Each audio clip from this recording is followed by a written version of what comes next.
Well, thank you for coming on. I was just talking about you before you came on, saying that I don't know a person that has his fingers in more proverbial fire service pies than Michael Snodgrass.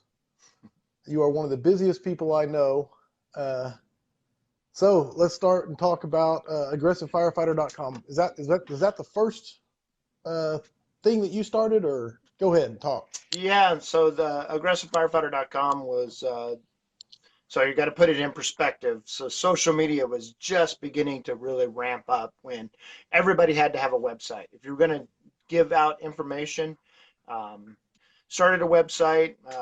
Some of my buddies helped me put it together. It's horrible. My aggressivefirefighter.com website is horrible. I usually only just go on there just to put a schedule or something on Right. there, uh, and I anything that I say as far as context, I don't I don't uh, there is no negative slam intended on any one thing. If I mention the Okay. 16 safety initiatives, if I mention you know safety first, if I mention any of these contextual things, they're just context.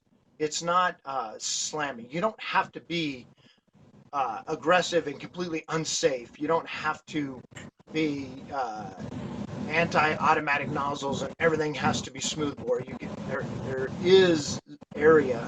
So the aggressivefirefighter.com was simply birthed out of this place of passivity that I saw in the fire service, where recruits were coming out of training and they had such a complex algorithm of decision making to try to stay safe and still put the fire out.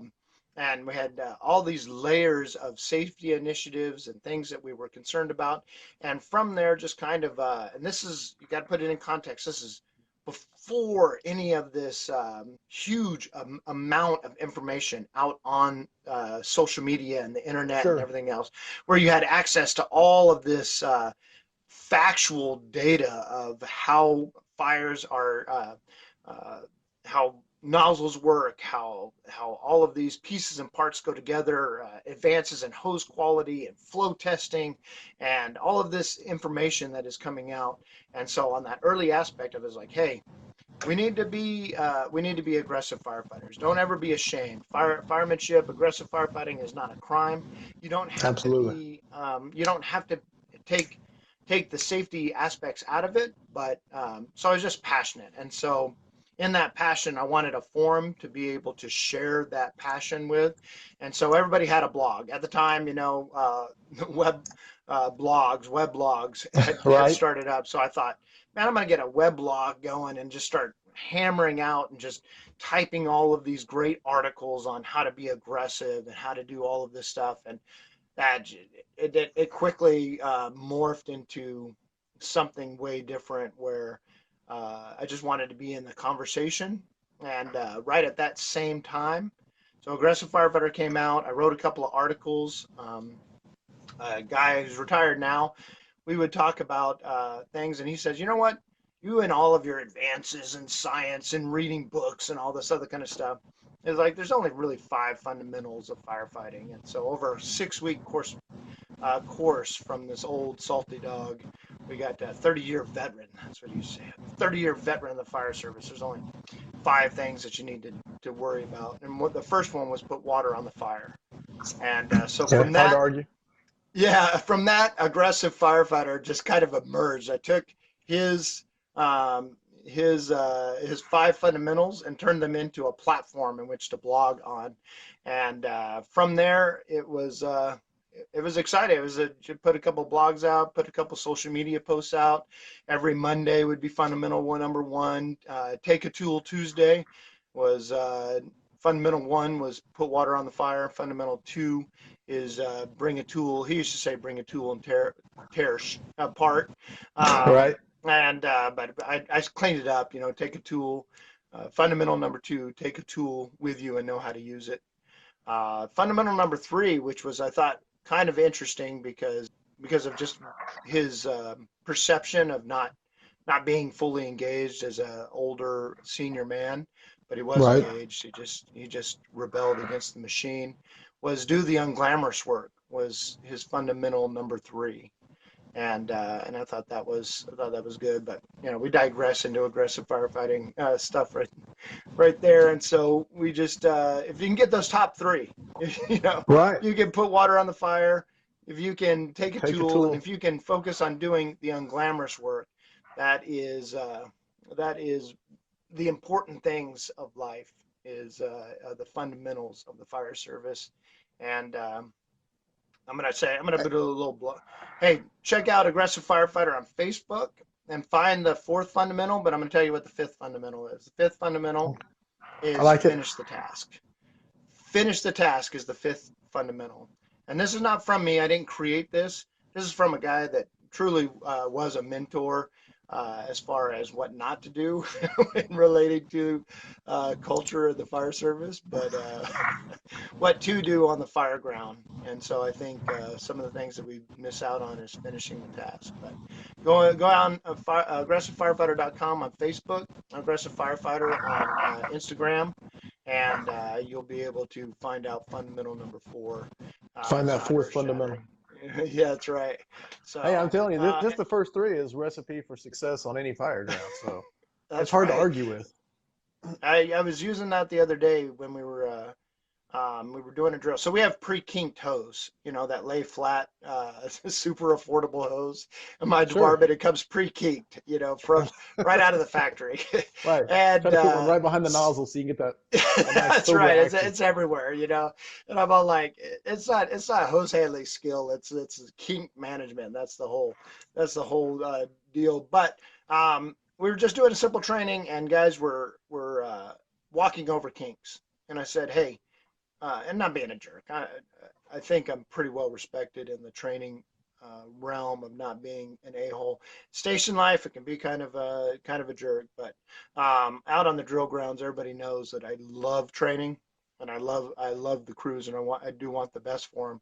But guys were stepping over kinks, just walking back and forth, and I'm like, hey, let's just make it a mantra. The unglamorous work, kinks are everyone's responsibility.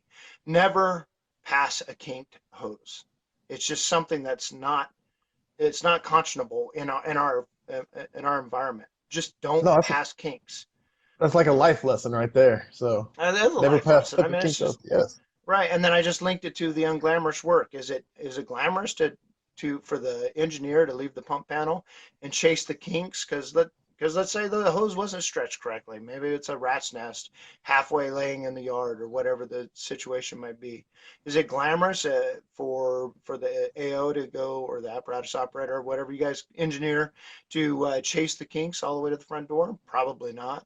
Could it save a life? Could it make a difference in fire suppression in a fast manner? Yeah, absolutely. Absolutely. So, and so that's where aggressivefirefighter.com. So if you want to be disillusioned and absolutely look at if you want to go look at a great blog, go to Mark Von Oppen's Fully Involved. That's a great blog page. If you want to be completely disillusioned and disappointed, just go to aggressivefirefighter.com. And I'm telling you, I mean, I know you're a humble guy, and I know you're downplaying, you're underplaying yourself, but and that was one thing I was trying to do research before I brought you on, making sure that I didn't say anything wrong, that I knew everything that you were involved in. And literally, it's hard to find out what you're involved in because you don't stamp your name on stuff at times, and it's like you're the driving force behind it, but you don't put your name all over it. Well, some of that has to do with issues related to just the Snodgrass name doesn't hold a lot of merit. People are like, oh, is Snodgrass involved? Yeah, shoot. Yeah, here, let me throw my money and just jump on board. It's usually like, who is this nerd? I Like think you're being a little very humble. But like I told Okay. you, I said, like I told you, but on our warm up before, I said, man, I'm the guy that all the firefighters picked on in high school. But anyway, so aggressive firefighter. From there, you went to FireXtalks or Fire Talk? Yeah, so Fire Talk was next, and remember, this is so in context. This is pre-conference on every corner. You know, there's conference on every corner.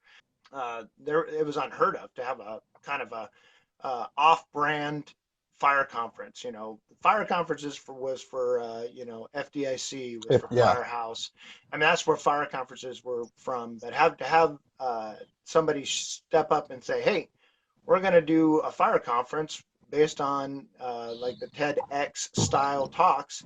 We're going to bring in 20 speakers from 20 speakers. We're going to give them 20 minutes. We're gonna have some vendors out there. We're gonna rent out the Sheraton Ballroom. We're gonna doing this, and everybody flew in. It was December 19th, the weekend before Christmas. What an idiot!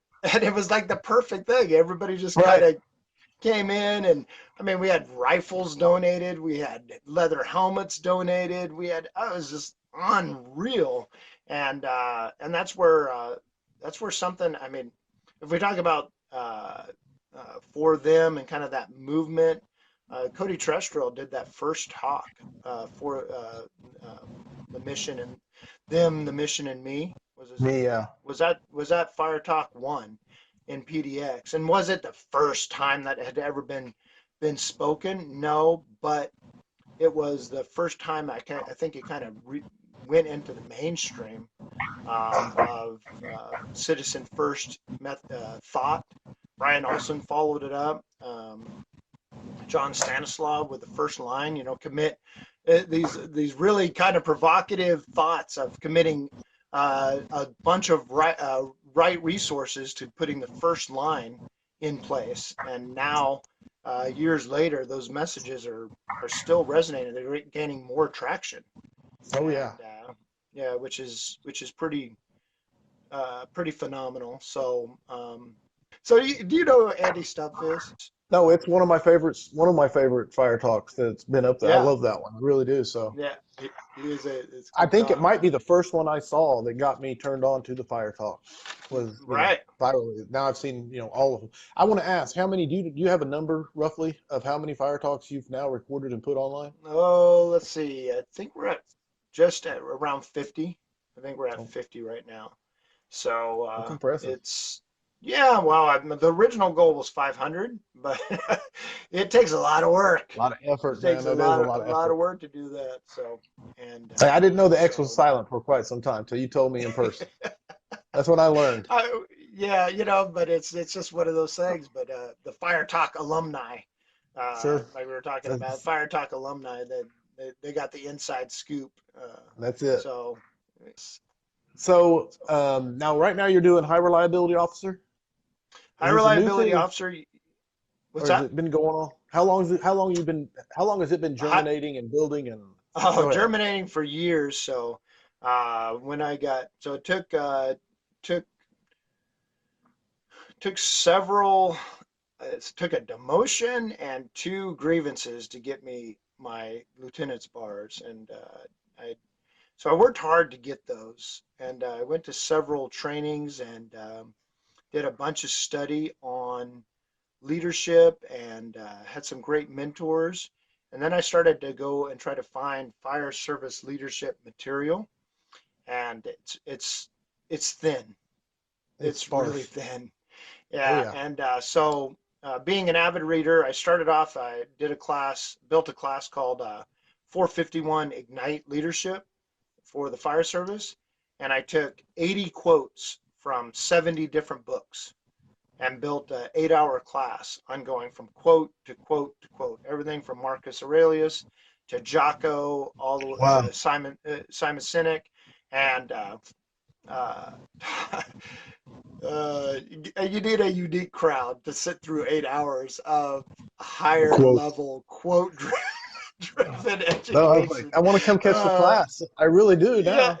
Yeah, it's and it's about leadership and management, and a bunch of videos and some other stuff. And I'm not saying that it was solely a failure, but it was definitely with that much content, because I'm content driven. So everything content, and so go from one piece of content to another piece of content, and I realized that it needed to be like a 3-day, 4-day event where you bring in additional speakers. You have a much more workshop oriented aspect to it. And then from there, I've always been everything ever since I heard it. I've always been interested in the high reliability organizations, those organizations that are high risk, or like I like to prefer as high consequence organizations. That if they don't, they're very complex, and if they don't perform correctly, then there's going to be a consequence of death or major dysfunction. And in my little town of Gresham, on the Gresham Portland border, an airplane crash happened in the 70s, Okay.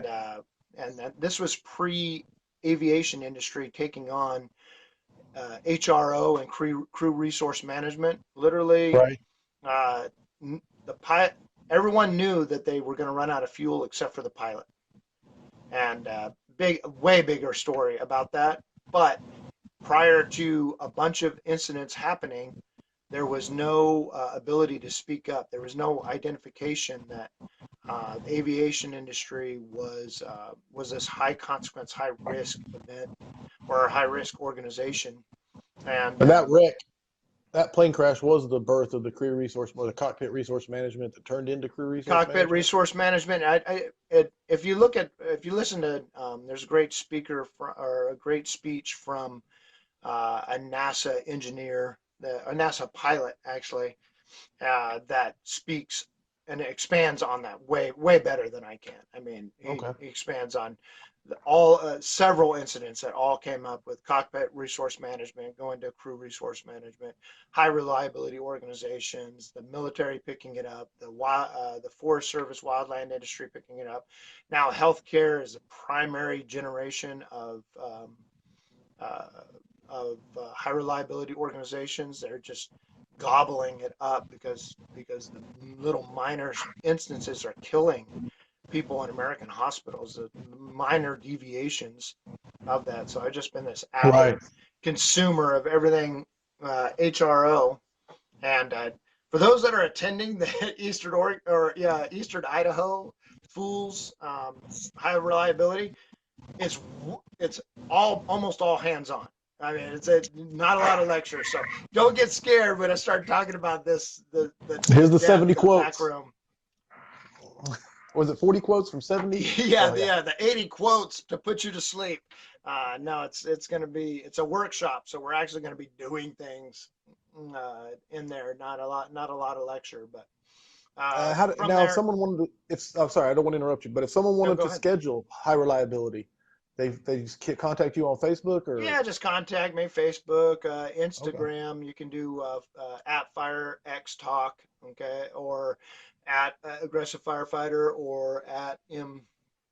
Snodster on Instagram, or okay, Michael Snodgrass, or Fire Talk, or aggressivefirefighter.com, or 451 on night. Just search me out. You'll find me if you'll you're find looking it. for me. You Okay, can find me. Yeah. But the high reliability officer kind of emerged from the 451 Ignite, and then kind of what everybody's like, wow, this is great information. But then just put into more of a workshop format where we're taking the um, 5 tenets of the high reliability organization and expanding out of those um, the uh, the high reliability officer context, where we're talking about for example, so the high reliability organizations are focused on failure. They have a okay, preoccupation with failure is what is one of the tenets. So to have a high reliability organization, which means they have things in place so that that catastrophe doesn't happen. And one of the things that they do is they have a preoccupation with failure. I call it being failure focused. And high reliability organizations, reliability officers that recognize that there's a high consequence to failure in our industry. They see failure as several things. One, opportunity. They see it as feedback. They see it as a starting point. That if something happens on the fire ground, in training, in an individual, a context from everything from something being missed on a rig check all the way to a failure on the fire ground with high consequence. All that right, failure is the starting point, is a resultant of a system that has caused the failure, and that to be angry or upset at the failure, at the result of a system that is in place, is not reliable. That's not a reliable context. Just to be angry and upset and throw a fit about something. A high reliability organization, but a high reliability officer would take that feedback in themselves, or that failure in themselves or others, or in a process, and look at that as ultimate feedback, and begin to iterate and reiterate on the things that occurred for that to happen. Now, take that one step further, and high reliability officers are those people that can put the failure first before it even happens, and they begin this pre-mortem ideology where they look at the failure. Okay, this hose is going to be kinked 3 times and only deliver 25 gallons per minute on a fire that is flashing over my crew. That event in my mind has happened, and now I'm going to build backwards from that catastrophe and say, to fix it before. And all of those steps. What are all the steps as you start at the failure and work backwards? What are all those steps that cause that event to happen? And so that pre-mortem look, that focus on failure, should be exciting for people. When someone fails, I say fail fast, fail often. When somebody fails, a process fails, something breaks, thank goodness it broke now, and not when a baby was being tossed out a window. Right. You know, before we used to say that as a joke, and now these fast-moving, fast-aggressive fires, moms are throwing their children out of windows, and is being recorded. It's not even a myth anymore. It's this amazing thing that is like, okay, so we're running up, and a mom is throwing a baby out the window. This catastrophic event. We see it on YouTube. We saw what would happen right before that. One step before the firefighter is making a choice to catch this baby. Okay, what happens right before that? Well, they're in full PPE, moving quickly on the fire ground. Okay, well, what happens right before that? The freedom to say you can run on the fire ground. Okay, and what happens right before that? Coming off the rig, ready to work. Ready and what to happens go. right before? Yeah, what happens right before that? Being dressed as you get on the rig. Well, what happens before that? Hang the coat and drop the pants. Everybody, not everybody. I know sometimes people have to respond to the call, not to the equipment. They have to move their gear and stuff like that. But if it was me, and I had to get my gear and then go to a rig, that gear would be hung up very similarly to how it's hung up at my door of the engine or the truck I'm working on. So that is, my coat is hung, radio strap is on top of that, my hood is on my boots are flayed open and down. I never have to get in the rig and pull any of that. Okay, what happens before that? And you just go back from point, just keep on going back and going back and going back. And no, and that's go ahead. That's just one point, and I'm like one super point of the whole passionate. One point yeah, I can tell. of that, and then you take those five tenets of a high reliability organization, high consequence organizations, and then you layer them where you skill your fire officers into looking at these 5 tenets on everything they do. Project management. Is it exciting? No.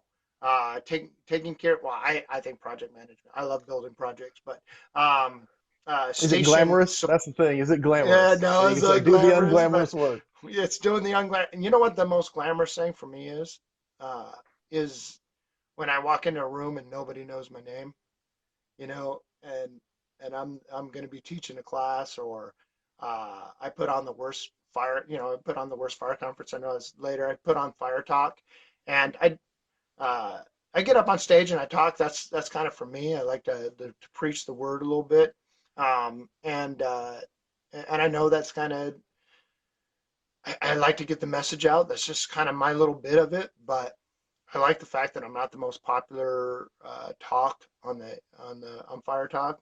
I like the fact that people, like yourself, it's hard to find you. It's hard to find the face behind the events, Right. and It and is. that's exciting to me. That's awesome to me because because the content is king. I did talk 1,000 Maydays on Fire Talk Yeah. because I was so inspired by the Project Mayday work that was done. And for the life of me, I didn't write down a note on who. Uh, I'm citing Project Mayday. I don't remember who Right. is working on that. Okay, I'm sorry, I don't remember, but I read that, and then I was doing my Randy Carpenter Memorial Firefighter Survival Search and Rescue School, and I got to watch 1,000 Maydays in a couple of year period, and and it aligned with this guy's study of Maydays. And then so I like got up and I'm like, whoa, hey, this is exciting. So I have to take the stage every once in a while and just get the Right. word out. And So you that's always exciting. no, it's man, I'm gonna catch high reliability officer sometime when you come to the Middle Coast, Oklahoma. I'm gonna catch it. I'll be So, there, man. or I'll I'll be bring it there. down here sometime. Yeah, bring high reliability or and then don't spend too much on the budget because they'll be like, you want us to pay how much for who? The worst fire conference. I want to hear about the Right. worst fire conference. This thing popped up out of nowhere. Go Yeah. ahead. Yeah, so I was sitting at a training that really had all training is important. This particular training event allowed my mind to wander a little bit. And I was sitting there going, I have at our department, we have Kelly days. So I had a 5 day window off in the first week of November. Wasn't going to go anywhere. Wasn't going to, I was like, and it was uh, just probably like 8 weeks in a day before that November 4, 5, 6. And I thought, what would happen if we built a fire conference, because I'm involved with other fire talk and other type of things where uh, other events that are just so massive. They're just so many volunteers, so much work, so much money. I was like, what if we just did the worst fire conference where we're like right off the get go going, hey man, if you want to go to a great fire conference, this one's not it. Go somewhere else. But if you want a horrific experience and to be completely underwhelmed, come to the worst fire conference. And I just said, in 8 weeks, we're going to do an underfunded, under instructed, under planned event. We're literally going to show up and do a massive pickup game where we show up and we've got instructors from all over the country they're gonna have great material. And what we're going to do is we're going to just pile out there, do some lecture stuff, but then pile out there and go, who wants to take first due engine company operations with FD Tactics, Howard Ryan and Kyle Ramagus. Sorry, Ramicus. Kyle, I butchered your name earlier, but Kyle, and then just do this. They just raise their hand. Okay, you. Okay, you guys go over there. All right. Who wants to take Build Your Culture? This is their logo right there. Build Your Culture, VES, and VES with a tactical tick. Who wants to do that? I'll just raise your hand. Okay, you go over here, and we're going to duplicate it. Just kind of a massive pickup game, Right. and just such a wild concept, just be, and then just go like one ticket price, which is about half of what usually about conferences run about $100 a day. I would say that's a pretty Right. fair thing, $100 a day. Well, we did $150, $15 for a t-shirt. So $165, and you got buy one, get one free. You got to bring a guest with you. And Nice. so completely underfunded. And thank God my wife goes, I think it's important. I want you to do it. So she wrote a check for $3,000 for the remainder of the conference. To make But it happen. in saying that, Howard Reinwald donated a cruise Uh, so Howard Yeah. Reinwald out of FD Tactics Training, FD Tactics Training, yeah, donated his Cowboys of the Caribbean cruise to the conference. He goes, "Hey, I know you're going underwater on this thing. I want to pay. Basically, I want to pay for this conference. You know, the hole you're digging yourself into." So he donated this cruise for the whole room. So you and your spouse, you and your best buddy. It'd be kind of weird to share a cruise with, but yeah. This nice little You know, cabin. it is. It's a Cowboys of the Caribbean, a 5-day cruise to the Caribbean with 2 days of lecture with Howard and Andy Starnes. If you haven't taken an Andy Starnes TIC class, you Yeah. got to go take a TIC class. Mo Davis and Brummel, I think is the last one. And so we donated this and selling raffle tickets, $50. And then when we calculated all the costs, I'm like, I don't need $5,000 to, I'm not making money on the worst conference. I was like, so unfortunately, San Antonio lost firefighter Yeah. Garza. And so I called those guys up and I'm like, hey, if we sell $5,000, you guys want half for the Garza family? And so we've been kind of pushing that. So you out tied it there right too. back into a good cause, and that's Tied it awesome. right back in there. It came out of Texas, give the half of it back to Texas. Now, And then the worst fire conference. are those tickets still So, available for the cruise? Are you still selling those, or is yeah, it yeah. done? I'm gonna Okay. reset and post it out, and I'll tag this and post them Okay. back out. $25 of your ticket goes to the worst fire conference. $25 goes to the Garza Family Fund, which is or uh, there's no donation to the worst fire conference. I don't want you to donate money to me. You know, raffle, that's fine. But the Garza Family Fund is run through a credit union, so you can look that up and you can donate straight to them. And so I would highly encourage. Nobody gets rich when a firefighter dies. Okay, so that family is. I don't know what their exact financial situation is, but who cares? Right, they're You devastated. know, who Yeah. cares?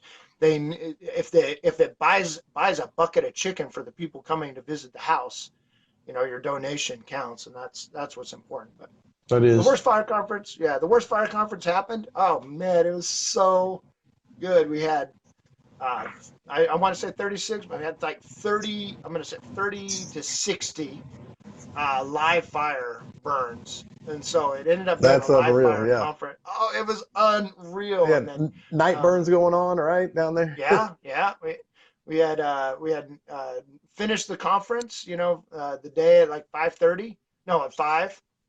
And we just said, hey, does anybody want to burn for the next couple of hours? The Check this out. I just love this. So Chief Torrey from Mid Columbia Fire and Rescue, which is in the Dalles. It's a city where the is part of the name, so it's the Okay. Dalles. The Dallas. Um, Okay. yeah, loves training. So we get there and we've been asking for straw and hay, straw and hay. Hey, can we have straw and hay? They're waiting for us, and they're like, "How many bales do you need?" And we said 80. We need 80 bales of straw, and they're like, "Oh, okay." So we get there, and there's like 8, and but like 500 pallets. I had some ungodly amount of pallets, and yeah, and so they're like, "Oh no, we're gonna just go down to Coastal or whatever," and Coastal didn't really have a bunch of straw, and the straw they had was like $10 a bale, and straw is like, I mean, this should be less than $3 a bale. Anyway, Chief Torrey, we're in kind of a rural area. He just like, okay, so he goes home, loads up, I don't know, a lot of hay, probably 100 bales of hay. It's just a massive trailer of hay and straw, and brings it. So not only does he let us use the training tower, but then he brings this massive amount of hay. He's like, there's no way you're going to use all this, and Right. we did our best.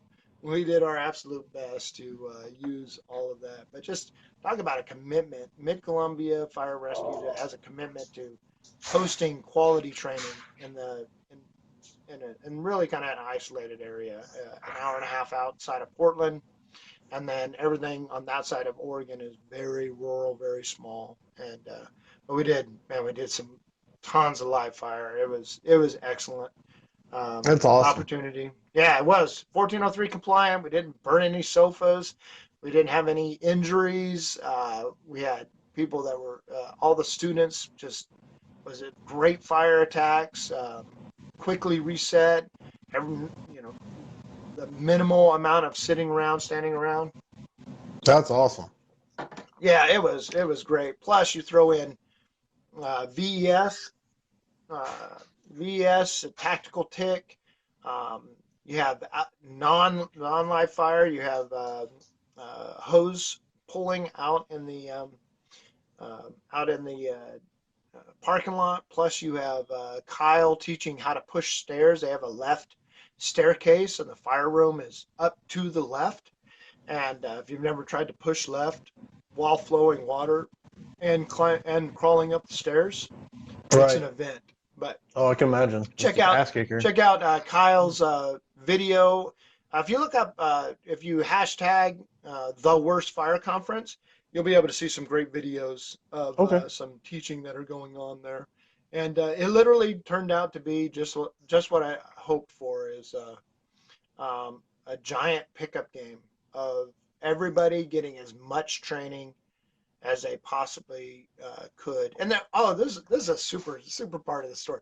So we're in lecture, and we know that they're in Oregon. You can be entry level, but you haven't quite actually entered into live fire. You're Okay. certified to do it, but you haven't done it.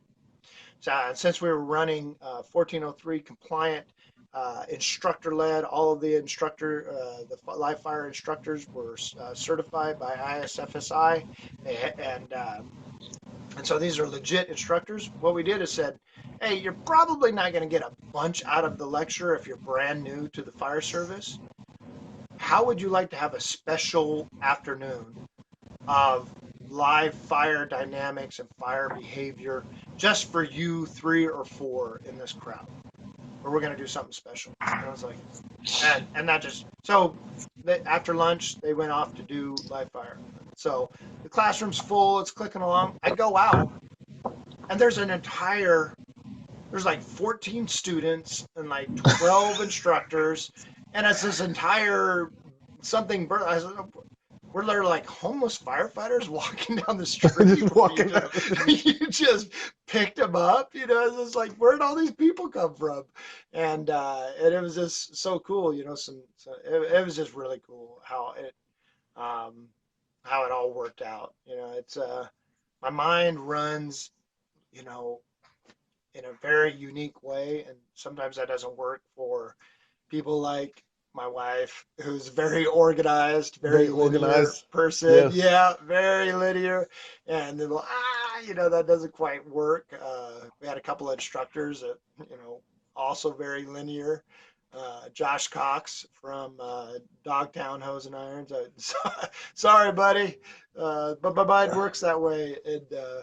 And then the last day when we were doing scenarios, uh, 12 instructors all got together, and so we had 12 instructors, plus then we had the 1403 live fire team above that, and the instructors go, what would be the most kick butt 4 hours of scenario based training, and how would that look like? And they crafted this 4 cycle live fire upstairs, live fire downstairs, VES upstairs, searching with the hose line, forcible entry, all Wow.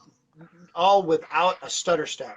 You go from here to here to here, and the fires are getting set and set and set and set, and then all within compliancy, all within the manufacturer's recommendation of the building, because it has an alarm on it that says, "Hey, you're hurting me," Right. and so it was just phenomenal, just phenomenal. The guys, Now the it's fire attack team is behind the forcible entry team, and amazingly, guess what happens when you have smoke billowing out the front door? You have the attack line standing behind you, and you're trying to force a door. It's harder. I like it. Yeah, the stress. Get some of that actual It is. stress going on. It is. Yeah, it is harder. People are dropping tools, and and we didn't have any injuries. Nobody got whacked with the ball or anything, but But bringing a it little was bit of that amazing. pressure, man, I love it, man. Realistic training It or was trying to, man. really good. It was amazing how everything clicked. To be honest, I am shocked that we weren't turning people away. I just it dumbfounded me as if you go and like hey we're going to pull some hose in a parking lot or we're going to do some synthetic smoke training, but when you put it out there that says for basically $80 a person, you get 3 days of live fire Live training, fire, yeah. and then you have to beg people to come. That is really the worst fire conference I've ever heard. I mean, just like, oh my goodness. You talk about it's like how repulsive am I? Now, the That's second worst, it's going to repeat, right? The second worst is coming, and it's coming to Arkansas if everything works out.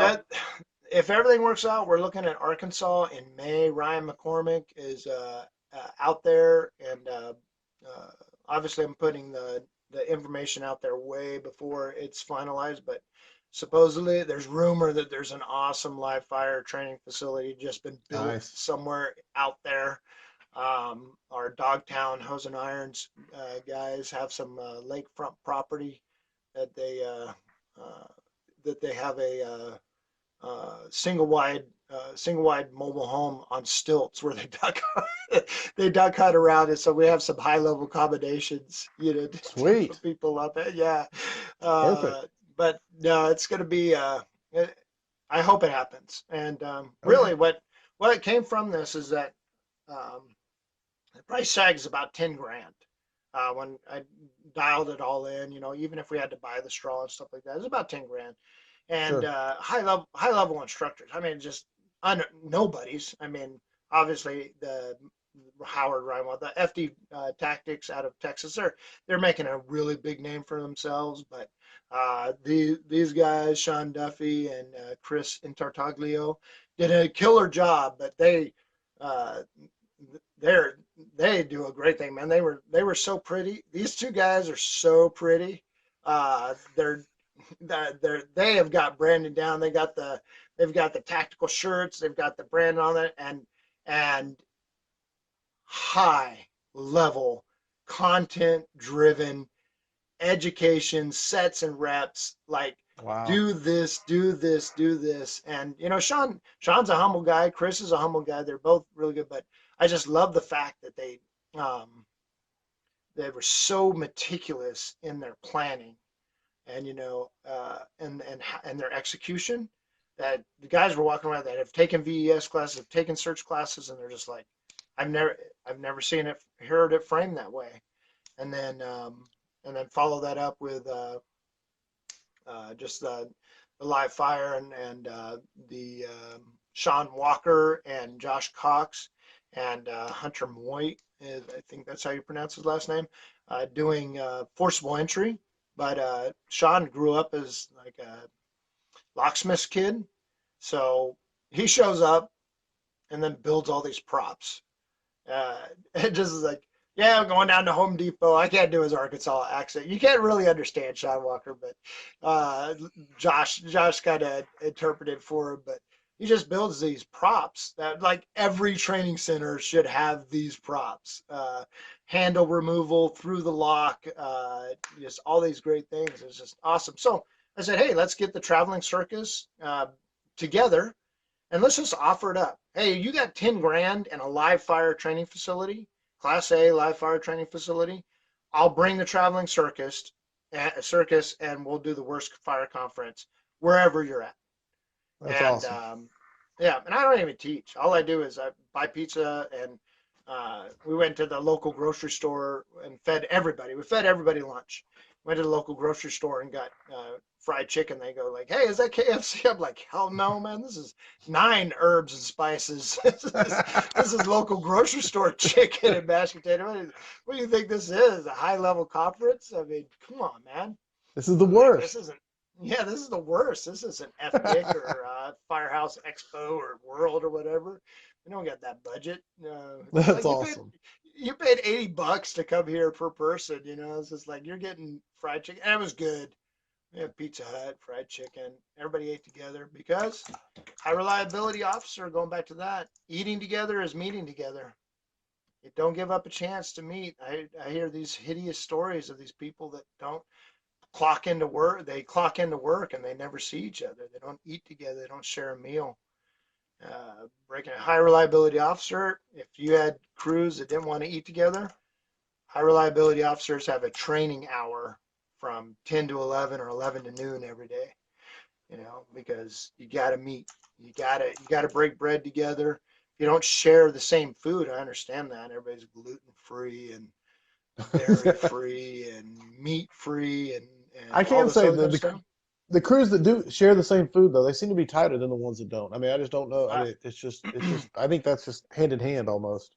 hey, I tell you what, man, if we had, if it was if the crew needed to be gluten free or they needed to be dairy free or whatever, I'm all in. I'm all in. I might have a block of cheese under my bunk, to Right. gnaw at Take a night. second. uh uh, Moving, I was gonna say I always try to do a book review on every scrap, and I right. always offer to my guests a chance to do a book review. And this book is one you suggested. I went out and ordered it, Hmm. mainly because you suggested it, and that's my respect I got for you. But so go ahead. I'll let you talk about it. Take All it right. away. So Mike Abrashoff wrote a series of books, but the first one is "It's Your Ship." And if you are a new, I do believe reading is important. Okay, and so I went on the interwebs. All right, and so I don't know where I put it here. I don't know where I put that. Oh, there it is. I went on the interwebs. You don't even have to read the whole book. Look at that. Somebody did a book report of "It's Your Ship" by Mike Aber. It's 11 pages. Wow. 11 pages. If you need to, if you are 100%, I've got to read it. I can only read it on the Chive or whatever, or Facebook or whatever. And you need like take a picture of the PDF files and then put like dancing kittens in front of it, but Just to read keep it. at least this book report. So it's your ship.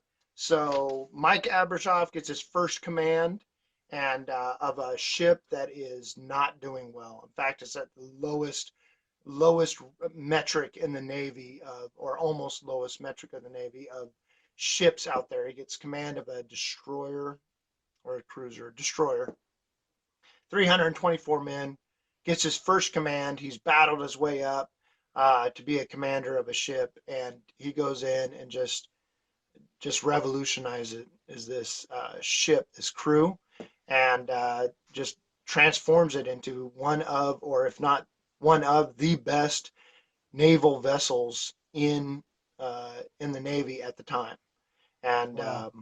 he does it in a way that is often viewed as counter to standard military practice.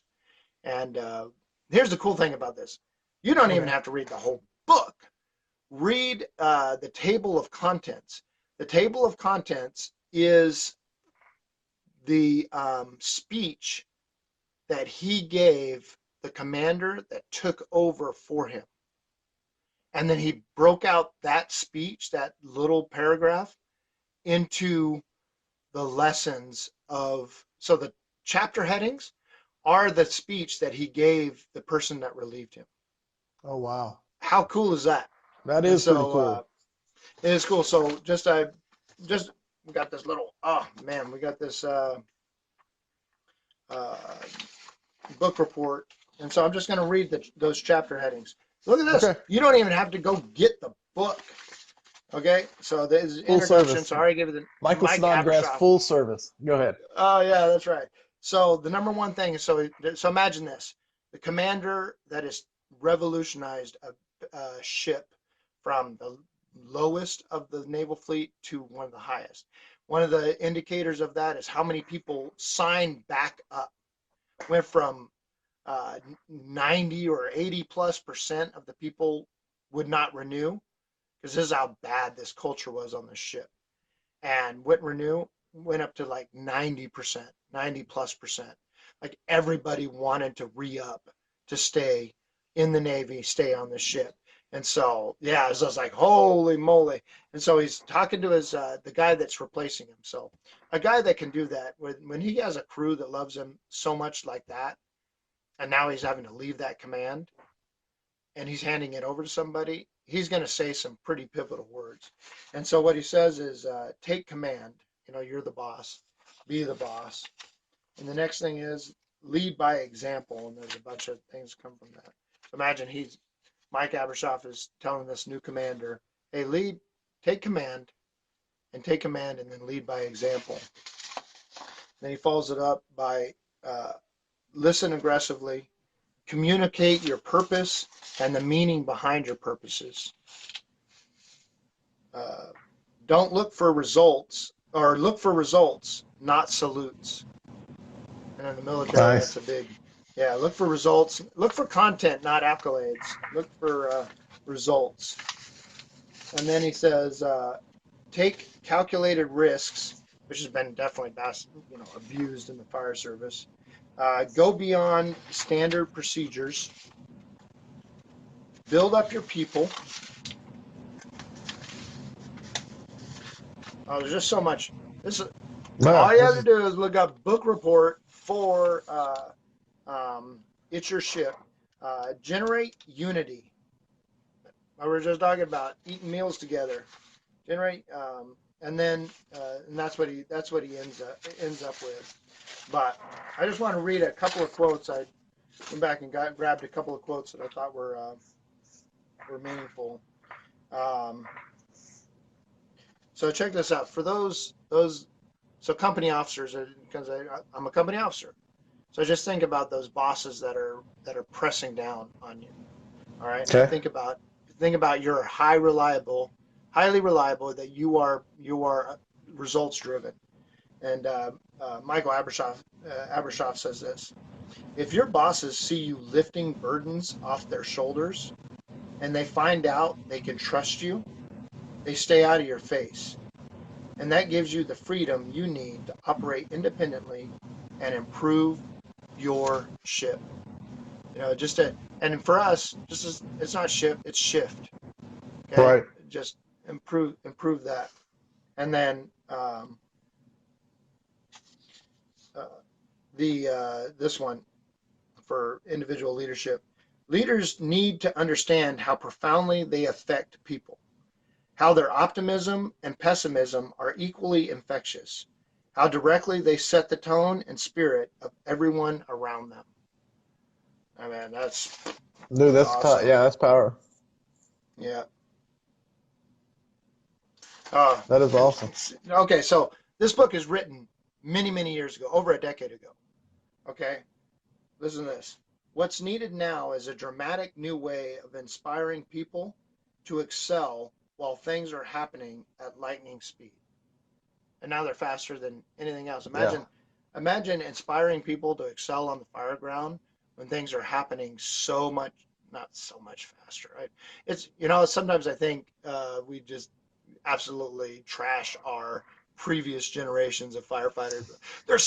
Fire is so much hotter and faster and amazingly worser now. It's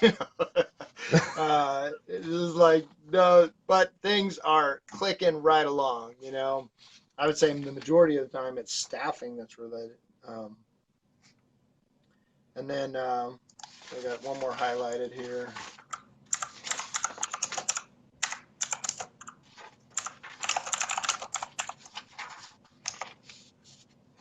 Okay, I talk about work that a company officer is. Just imagine a company officer that's having to share, having to deal with conflict in their department. The people that they represent are trying to survive in maybe a negative environment. Articulating the feelings that your people are afraid to speak is a large part of what leaders, including ship captains, do for a living. And I think that's important. But anyway, It's Your Ship. It's an easy read, tons of stories. I wish they'd make a comic book, a graphic novel out of it, or maybe we'll get Fire Talk video editors to make it in dancing kitten format so that it'll be on videos. You know, just sock puppet, it's your ship. You know, some people watching. But you know, I do believe that we have an amazing opportunity in the fire service right now, from Facebook Live to Instagram to everything else in between.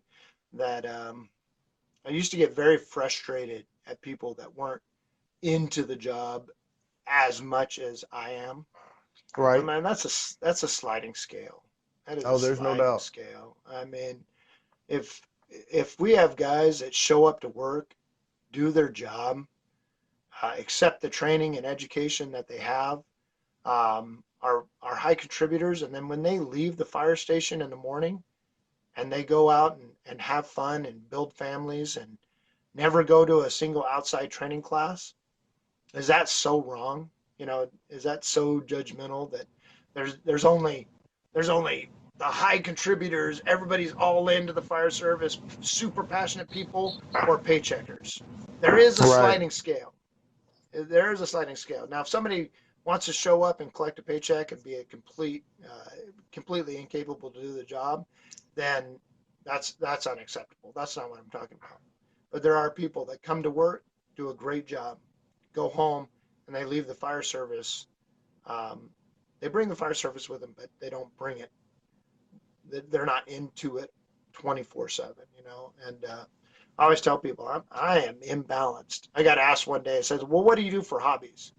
I looked up and I go, "Nah, I don't have any hobbies outside the fire service." Just fire today. Uh, yeah, Yeah. but now I have two grandbabies. I got Charlie and Oliver, my grandsons, and wow, I went from a young man and now to a grandpa in one summer. Just Yeah, just just like like that. that. Yeah, just like that.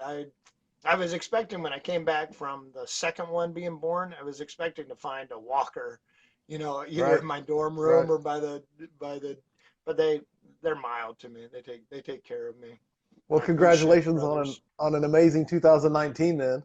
I know, it's so crazy. My son's in Baker City, and he got to come out to the worst fire conference and start like 50 fires. He was That's an awesome. arsonist when he was a baby. We always played with fire in the family. Now he gets to build fires and for real, and he works cheap for pizza and grocery store chicken. And nine herbs and spices chicken. 9 herbs and spices. Yep, the not so secret recipe. There you go. Well, Michael, thank you for coming on. It's a pleasure. I Yeah, hope you will do it again because I feel like this is officially the longest scrap I've ever done. So you hold that record. I talk a lot. Hey, it was fun. Lots of information. AggressiveFirefighter.com, the Fire Talks, the Worst Fire Conference, High Reliability Officer, and of course, the book review for It's Your Ship. Right. Hey, Thank you can I for plug taking the one? Can I? Yeah, can I plug one more go, thing? Is go. the Randy Carpenter Memorial Foundation. If you're in the Oregon, Washington, Idaho area, they do small event sponsorships. So, like, if you need $200 to go to a class, you can like email those guys, and they can write you a $200 check. And it's Randy Carpenter Memorial Foundation. Randy Carpenter died in Coos Bay. His family got a bunch of money donated when all that happened. They're not from in the fire service per se. There's a couple of them that are, but they wanted to give back all that money to training, and they've been doing it for many, many, many years. But from that, we do a survival school, a survival search and rescue school. It's a 3-day school, the Randy Carpenter. If you want to host one of them, it's 3 days. It costs $6,000 to put on. We put 25 people through a grueling 3 days, not smoke diver grueling, but really pretty grueling 3 days of training. And so get a hold of me on that. That's on Firefighter Survival Search and Rescue School on Facebook. So Okay. leave me there. That's it. Okay, now go to close it out. I'll You're good, stop man. talking. Anything? I'll No, stop you're talking. good. Thank you for coming on. I hope you'll come back in the future. We'll talk again. Of course, if the worst conference comes to Arkansas, I hope you're coming so I can see you there. And if not, I'll Oh have to yeah, come back up to Portland. I got I got to go find the closest chicken place. There you go. That's it. Weekly Scrap number 14 in the books. Thank you guys for watching and commenting. Michael Snodgrass, thank you for coming. I hope the tone stays silent for you unless it's burning. Be safe out there, everybody. All right. Take it easy, man. Be safe. See you, brother.